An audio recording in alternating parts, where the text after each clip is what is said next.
Hello and welcome to the GLB Podcast. I am your regular host, Dr. Chuma Osuchukwu. I am the author of The Learning Leader and the 5 Perspectives of Change Leadership. With me today, my fellow 2 leadership coaches of international repute. If you have not yet come across these 2 gentlemen, incredible gentlemen, here's a quick intro. Gault is an NLP master practitioner. He's a strategist for mindset, for leadership and pressure performance. He is a pressure performance coach. And for Oliver Thompson, we fondly call him Oli. So you might hear Oli within the discussion, the conversation we have today. He is a peak performance coach, and he's the author of How to Train Your Business Brain. And he's an expert in neuroscience, NLP, and business psychology. You'll get to know a little bit more about them as we go on. Chris and Oli, you're welcome to the GLB Podcast. Well, thank you very much. It's great to be here, isn't it, Chris? It is. Thank you very much for having us on. Yeah. Amazing. Let's quickly delve into today's roundtable conversation, starting with you, Chris. In course of dealing with leaders, and you have dealt with many leaders, hundreds of leaders, what language pattern reveals their internal limitation in the leaders you've dealt with? Yeah, it's a very common thing that comes up when you're listening to the language that people use, that leaders use. And it's a very simple one from my perspective, and that's limiting beliefs. When you start hearing words like can't or shouldn't, or people making generalized statements like, well, it's always been that way, they're instantly telling you through just those few words that they're not looking at the bigger picture. They're not looking at a wider perspective of what they could explore. They're closing themselves off to possibility, to opportunity, to choices. So yeah, I mean, it's an instant tell. It is an instant tell in leaders that they are limiting what's possible through that language when you hear those words. And that's what you then have to tap into as a coach, to dig behind that. What's making them use that language, and what if they changed their language? What could become possible? But that is, I guess, to answer your question shortly, the language patterns. If you're hearing those limiting belief languages, you instantly know this person is narrowing what's possible for them. Incredible response. Has there been situations, so to say, where you have in your interactions where a simple NLP shift saved the business or relationship? Have you encountered such situation before? Just a little shift. Yeah, I mean, there's many little shifts that people can make. I think the thing is, it's lots of little shifts. As you start applying lots of little shifts, they keep evolving and they keep progressing and moving you forwards. One of the greatest, I can tell you stories from a personal perspective, I can tell you stories from business, the business world, but ultimately, when you're saving a relationship, there's more than one person in that relationship, whether it's a personal relationship, a business relationship with a client, a business owner. So you've got to understand that, and it's a presupposition that we use in NLP, the map is not the territory. What you see and believe to be the truth isn't necessarily the only truth. The 3 of us talking here today, there's the truth as I see it, this conversation as I see it, there's the conversation as Ollie sees it, the conversation as you see it. And then there's actually the conversation. In fact, there's an additional relationship here as well. There's the listeners and how they're seeing this. So the moment you stop and you go, the map is not the territory, my perspective of this is not the only perspective, that is the first little simple shift to saving a relationship. And I'm working with a business at the moment. There's 2 business owners, and I've been working with them for 6 to 7 months now, and there was something causing conflict. They weren't making the progress they wanted, and it's because they both saw the business from their perspective. And through conversations, we had to get them to see the business from each other's perspective. And all of a sudden, we went from them working against each other, thinking they were working together, but actually they were pulling in different paths, to create an alignment, purely because they stopped to think, actually, maybe the way I see this business isn't how the person that I've worked with for the last 10 years sees the business, because perspectives change as well. So it's always staying curious to another perspective. And can I just add to that? Is that okay? Indeed. Brilliant. Absolutely spot on. And I think there's a key thing here, which is the difference between perception and perspective.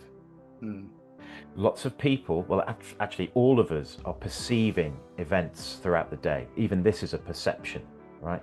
We're perceiving what's happening around us. But to get perspective is allowing our brains to understand how other people see things. And once you can do that, and you can be curious about other people's ways and thought patterns of how they perceive, then suddenly you've got this perspective that you can share, and you can create then a mutual viewpoint, because you're being curious around how other people are seeing things, hearing things, feeling things, how they're just viewing the experience. And that's what I think great leaders do. They have the capacity to walk in other people's shoes without filtering everything in their own view. And that's the only way that people should see things. And I think that ability to be flexible with your perception, to create perspective, is a real superpower in leadership. Incredible. And how can these perspectives be aligned where people have had divergent perspectives all along? And of course, the conflict is there. How do you align such perspectives to ensure that alignment takes place? Do you want to take that, Ollie, or shall I? You go first, and I'll add to it if you like. I think one of the core things I do with people when it comes to creating alignment, I try and work with them as an individual before I work with them as a if there's more than one relationship. If I take this example of the two business owners that I was working with,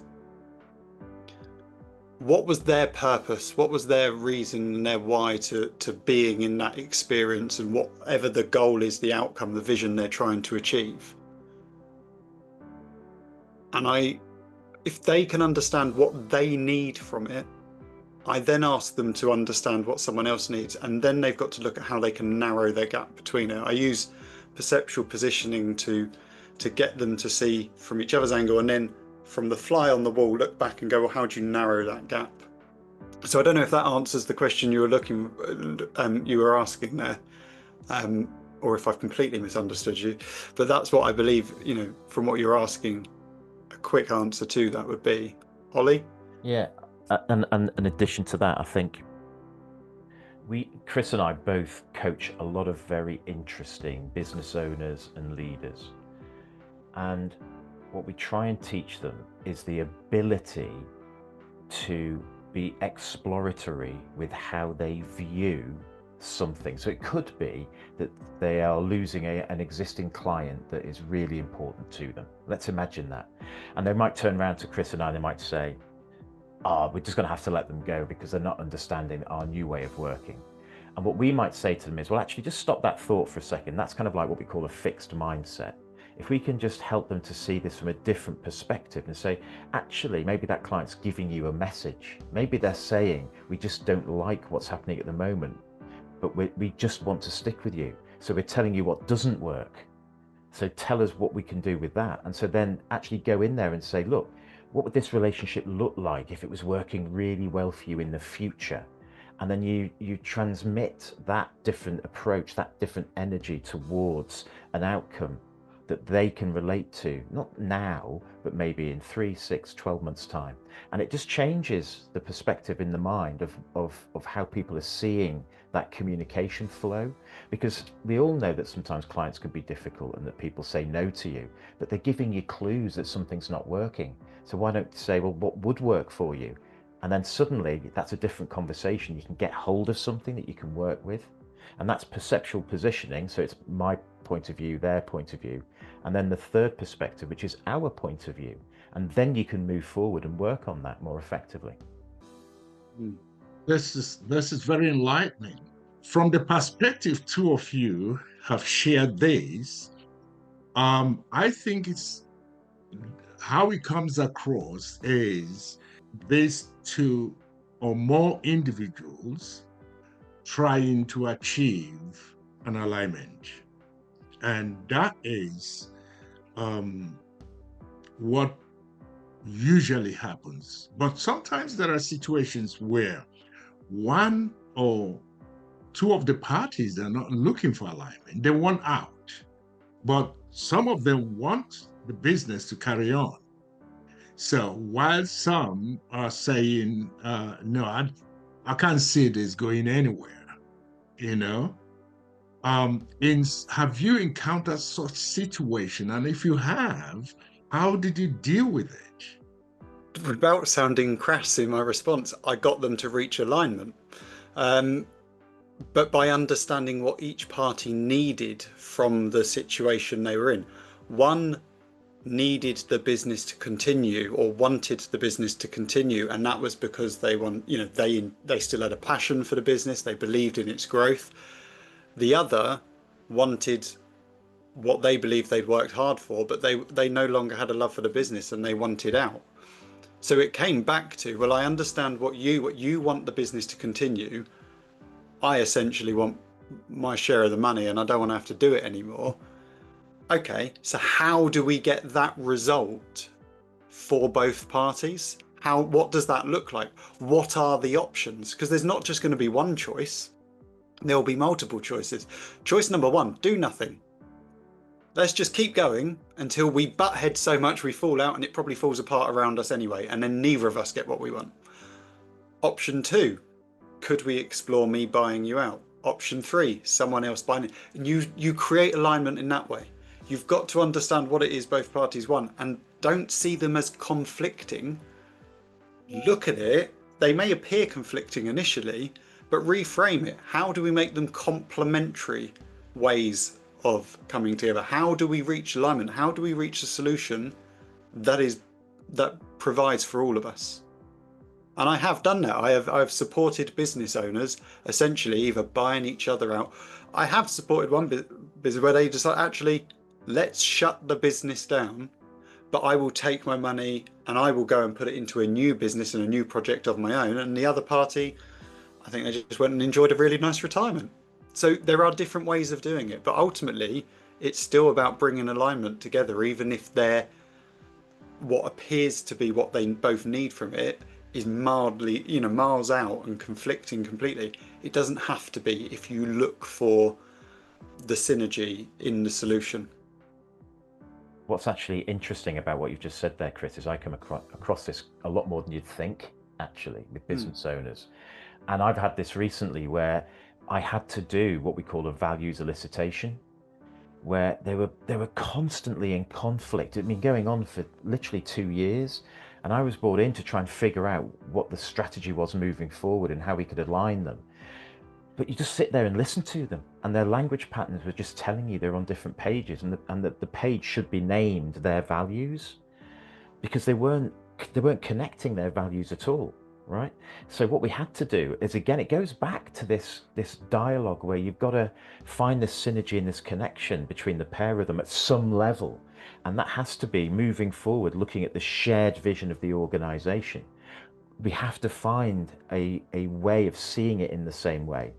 The future of this organization, if it's going to survive, has to look a certain way, and we have to align with that. And that means that the values of the organization have to be created, and then your behaviors have to align with those values that you're going to share in all your marketing, in all your recruitment, in all your leadership. And this was something they'd never really thought about. It was all about finance and strategy, but not communication and alignment of behavior. So once we align their values, suddenly what we find is that they can actually, even though they don't sometimes respect each other or they don't get on, at least their leadership behaviors are aligned. And that means therefore that their culture was aligned, because all culture is an accumulation of leadership behaviors.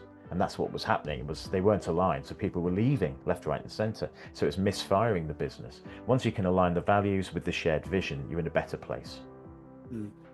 I always call it the foundations of growth are having a clear vision, a strong purpose, and values to live by that dictate the behaviors. And Nice. if you are, every decision or action you're taking, if it's true to your values, true to your purpose, and leading you towards your vision, then you have the foundations of growth. Yeah. Sometimes you find, especially founders, co-founders and co-founders in businesses, sometimes you find their leadership styles, somehow opposed to one another, and with time, initially it might not create a problem, but with time you see it creating problems. And you talked quite a bit on that leadership bit, Oli. Can you pick that up from there? What do you do? So this is really one of our sweet spots, which is helping business leaders understand the psychology of not just leadership, but also the personal impact that they have on their colleagues, their associates, their clients, but also on themselves. Okay, so we use an analogy, a little metaphor of hats. Okay, so leaders wear different hats. You have to be agile and flexible with how you act and behave, right? Because there's so many different scenarios and contexts that you have to manage. And 99% of those scenarios are pressurized when you're managing a business, aren't they? Right? So you have to accept, there's a hat that you have to wear, that you have to accept that there's going to be stress and pressure every single day.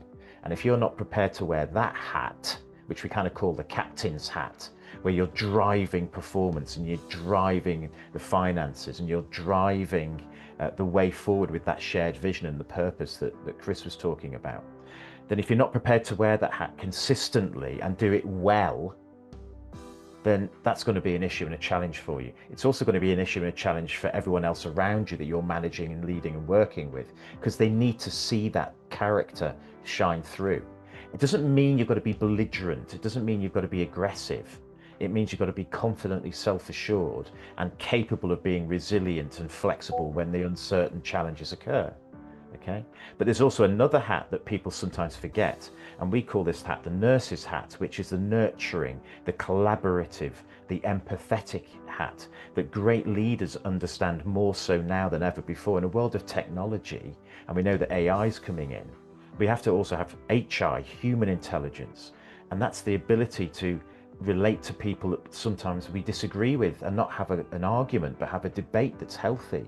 It's the psychological safety that we create in organizations where everyone has a voice and that people can share ideas and that failure is okay. We're just learning from failure. These are the nudges that move us forward. So I think leaders have to be really adaptive in their communication styles and their behaviors to allow this human intelligence to thrive in an organization.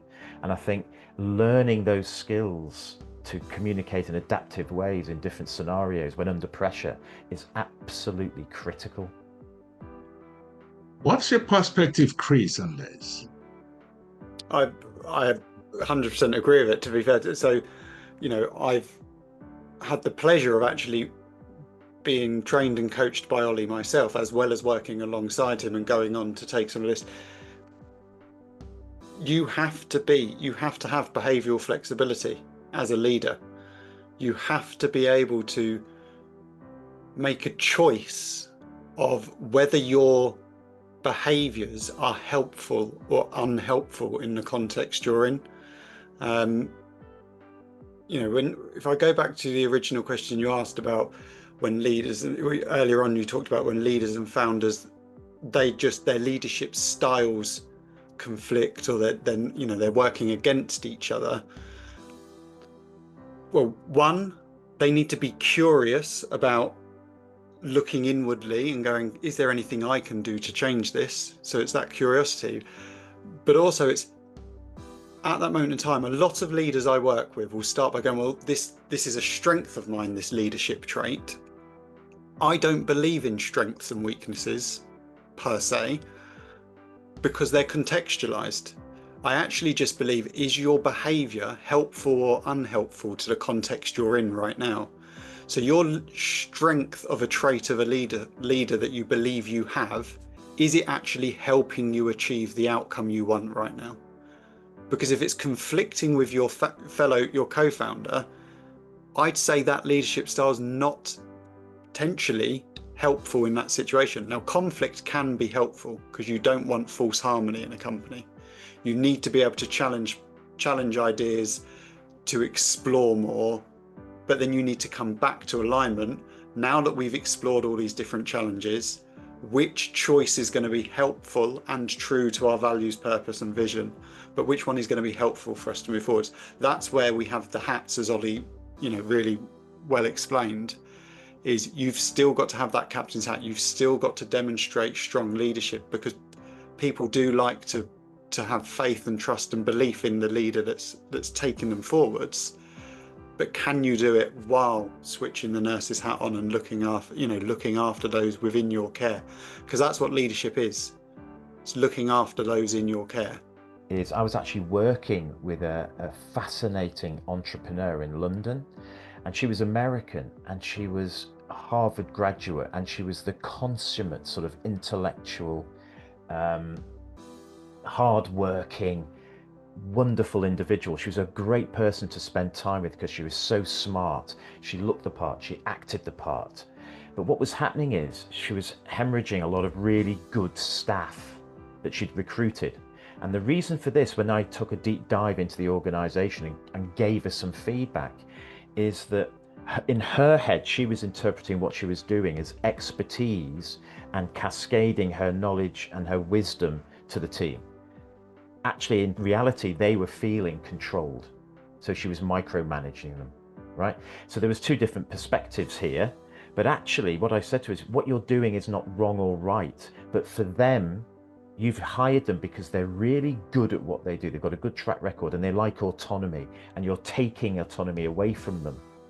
So they're unhappy because they're not feeling like they are in control or they're being respected. And once that penny dropped and she could see it from a different point of view, she could free herself from constantly emailing at 11 o'clock at night or challenging them after they'd spent a week tirelessly on this project and telling them it was wrong.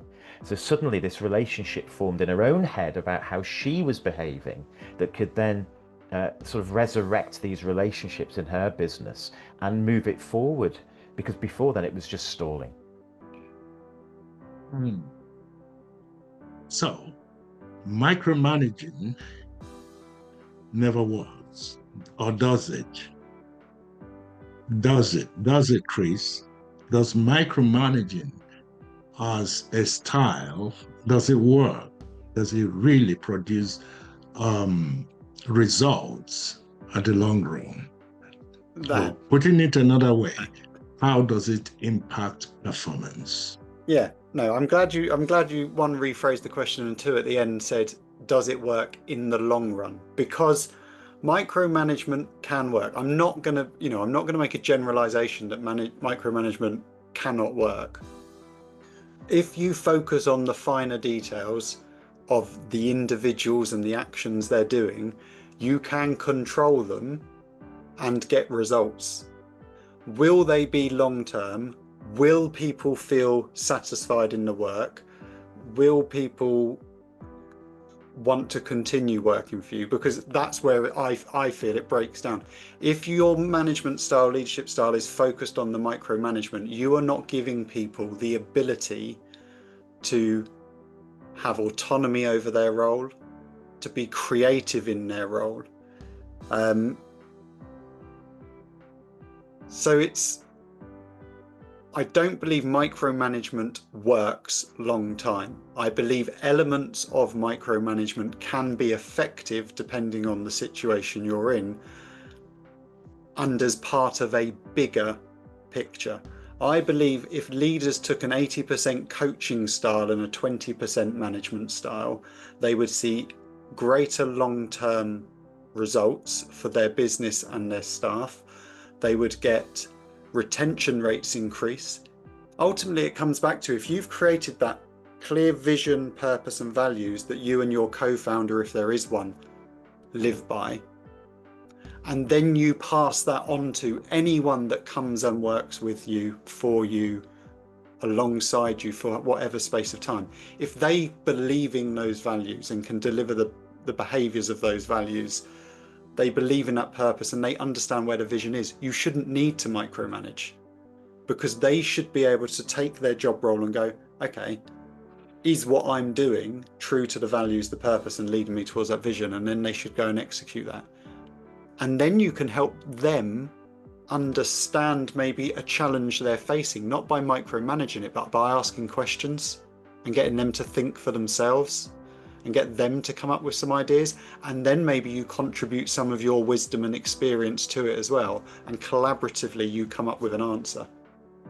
So a short answer, no, I don't think micromanagement is helpful to a business, but because I don't believe in generalizing like that, there are elements of it that can be useful in certain contexts, but there's a bigger picture. You know, if I was going to give you a general rule, 80% coaching, 20% management would be a generalized framework to use for your leadership.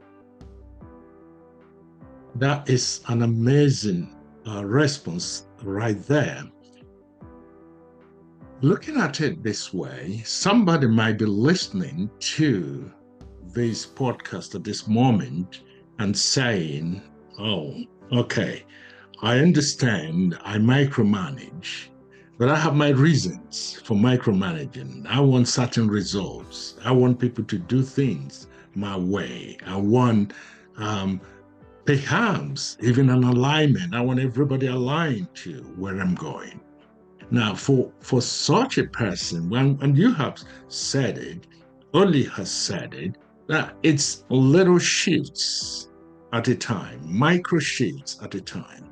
For such person listening right now, what little shift can that person make as a starting point to moving away from micromanagement? The way you've described the certain person, you know, if they believe I'm doing it for a certain reason, they've already told themselves a limiting belief that there's no other way of doing it.